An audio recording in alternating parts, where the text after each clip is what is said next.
అనగనగా ఓ అడవి. ఆ అడవిలో ఓ జిత్తులమారి నక్క నివసిస్తూ ఉండేది.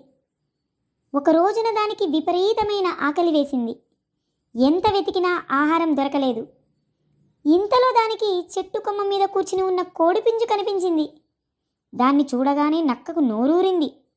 ఏదో విధంగా దాన్ని చంపి తన ఆకలి తీర్చుకోవాలనుకుంది.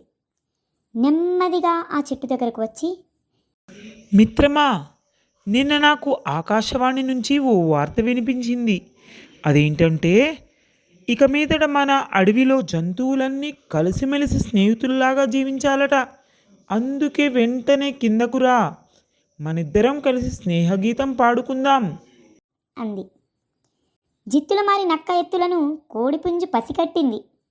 అవును నక్క బావా, ఆ వార్త నిజమే. గతంలోనూ ఇలా ఆకాశవాణి వినిపించిందని మా బామ్మ చెప్పింది. కోడిపుంజు తన వలలో పడుతున్నందుకు నక్క చాలా సంతోషించింది. అయితే మరి ఇంకేం, వెంటనే చెట్టు దిగి నాతో స్నేహం చేయడానికి రా అంది నక్క. అంత తొందరెందుకు? అదిగో కొంత దూరంలో మన స్నేహితులు ఉన్నారు, వారిని రానివ్వు. అందరం కలిసి అప్పుడు స్నేహగీతం పాడుకుందాం అంది కోడిపుంజు. అవునా, ఇంతకు ఎవరెవరు వస్తున్నారు?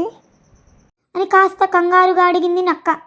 తోడేళ్ళు, వేట కుక్కలు. అని జవాబిచ్చింది కోడిపుంజు. వాటి పేరు వినగానే నక్కకు గుండె ఆగినంత పనైంది.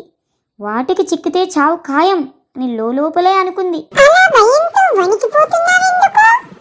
అని అడిగింది కోడిపుంజు.